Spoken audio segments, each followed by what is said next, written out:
Because the reality is that people only root for other people at two times: at the beginning, when you start, and at the end, when you finish. The problem is neither is when you need it. So you have to master the middle, the boring, soul crushing, unending, relentless middle. It's the step after step after step while you're running the marathon. Like, the starting gun's exciting. It has balloons, everyone's there with you, and it's like, I'm going to start this thing, right? And then there's nothing. There's just nothing for 26 miles, just nothing. And then at the very end, you've got more balloons and more people. But that's where the winning happens. The winning happens on your own. So after that little intervention, I said, no, we're going to double down on this, because I think this is what's required for us to be able to sell this company. And over the next 9 months, we're able to get piece by piece by piece to get it to work, until eventually outbound was 50% of our sales. And because of having two very different acquisition channels, it made the business significantly more stable and ultimately sellable. That decision to basically tell everybody, yeah, you're all wrong, took honestly a lot of balls, because I also felt bad. I was like, I want to look like, I want to seem like I'm a listening leader. I want to seem like,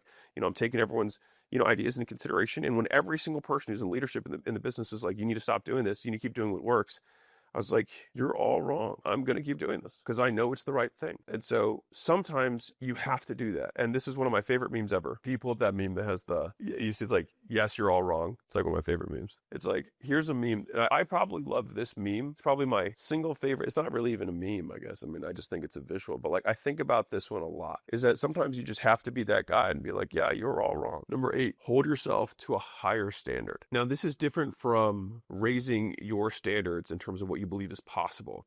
This is taking that same idea and applying it only to yourself. So the first example I was talking about is the universe. It's like, what do I believe is possible in the universe versus what I believe is possible about my behavior.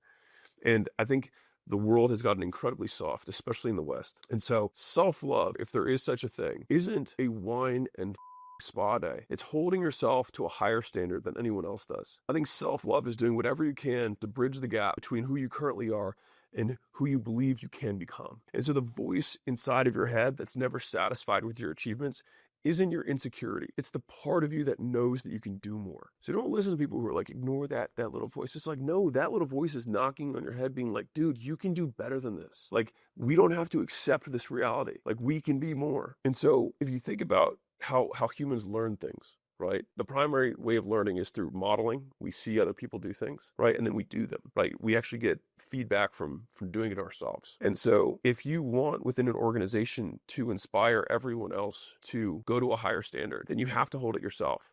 And I would say that I'll give you 2 very tactical examples. So Layla had this realization that she wanted everyone in the company to dress up more. She said she saw people who were showing up on Zooms like they just got out of a bomb shelter. I mean, who knows?